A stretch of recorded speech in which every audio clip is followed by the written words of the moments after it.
মসজিদে নিয়মিত আজান দিতেন আশরাফুল হক ডন। চলচ্চিত্রে আসার পর সেই মানুষটি পর্দায় হয়ে উঠলেন ভয়ঙ্কর খলনায়ক। ঢাকায় সিনেমার পরিচিত মুখ ডনের জীবনের শুরুটা পর্দার চরিত্রগুলোর মতো ছিল না। মসজিদের মুয়াজ্জিন থেকে চলচ্চিত্র জগতে আসার গল্পে যেমন আছে চমক, তেমনি তার দীর্ঘ অভিনয় জীবনে রয়েছে নানা অধ্যায়। বিস্তারিত জানাচ্ছেন শেখ ফরিদ।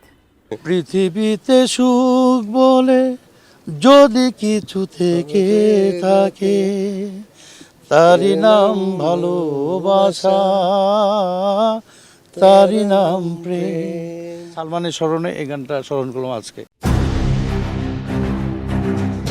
বাংলাদেশের চলচ্চিত্র ইন্ডাস্ট্রি ও এফডিসিতে জনপ্রিয় খলনায়কদের মধ্যে একজন আশরাফুল হক ডন। পর্দায় বিভিন্ন সময় নানা ধরনের ভয়ঙ্কর খল চরিত্রে দুর্দান্ত অভিনয় করে দর্শক হৃদয়ে জায়গা করে নিয়েছেন তিনি। তবে পর্দায় ভিলেন চরিত্রে দেখা গেলেও বাস্তব জীবনে তিনি ছিলেন সম্পূর্ণ ভিন্ন। চলচ্চিত্র ইন্ডাস্ট্রিতে পা রাখার আগে 5 ওয়াক্ত নামাজ আদায় সহ মসজিদের মুয়াজ্জিন হিসেবে দায়িত্ব পালন করতেন তিনি। মসজিদে নিয়মিত আজানও দিতেন ডন। বসুন্ধরা টিস্যু, অশুদ্ধতার বিরুদ্ধে এক বিন্দুও ছাড় নয়। 9 আগস্ট ঢালিউডের নক্ষত্র নায়ক সালমান শাহ হত্যা মামলায় খল চরিত্রের অভিনয় শিল্পী ডনকে আটকের পর গ্রেপ্তার দেখিয়েছে সিআইডি। আর গ্রেপ্তার হওয়ার পর নতুন করে আলোচনায় এসেছে তার নাম। কেননা ইন্ডাস্ট্রিতে এই অভিনেতার পরিচয় শুধু একজন খল অভিনেতা হিসেবে নয়, প্রয়াত নায়ক সালমান শাহর ঘনিষ্ঠ বন্ধু হিসেবেও পরিচিত তিনি।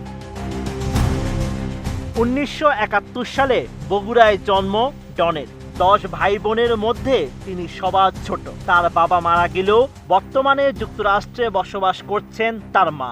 বগুড়া থেকে রাজধানী ঢাকায় আসার পর নির্মাতা সোহানুর রহমান সোহানের সঙ্গে পরিচয় হয় তার, আর তার হাত ধরেই ইন্ডাস্ট্রিতে অভিনয়ের সুযোগ পান ডন।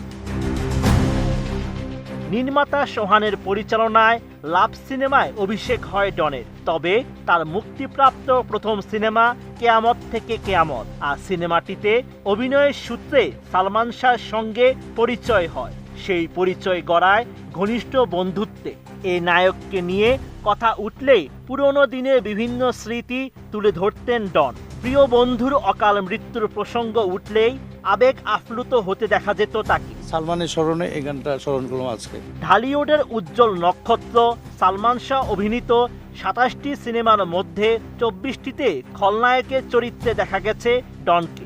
90-এর দশকে তার অভিনীত সিনেমা দর্শক মহলে ব্যাপক সাড়া ফেলে। উল্লেখযোগ্য সিনেমাগুলোর মধ্যে রয়েছে এ জীবন তোমার আমার, বিক্ষোভ, ভালোবাসার মূল্য কত, তোমাকে চাই, ফুলের মতো বউ, বিয়ের ফুল, জীবন সংসার, ভালোবাসা কারে কয় ও মহামিলন ইত্যাদি। এদিকে দীর্ঘ ক্যারিয়ারে প্রায় 6 শতাধিক সিনেমায় অভিনয় করেছেন ডন। বড় পর্দার বাইরে টেলিভিশন, নাটক ও টেলিফিল্মেও কাজ করেছেন তিনি। অভিনয়ের পাশাপাশি প্রযোজনাও যুক্ত তিনি। এক জনমের ভালোবাসা নামে একটি সিনেমা প্রযোজনা করেছেন, আবার আর্কাইভ নামে একটি ব্যান্ড দলও গড়েছেন। Sheikh Farid, ATN news.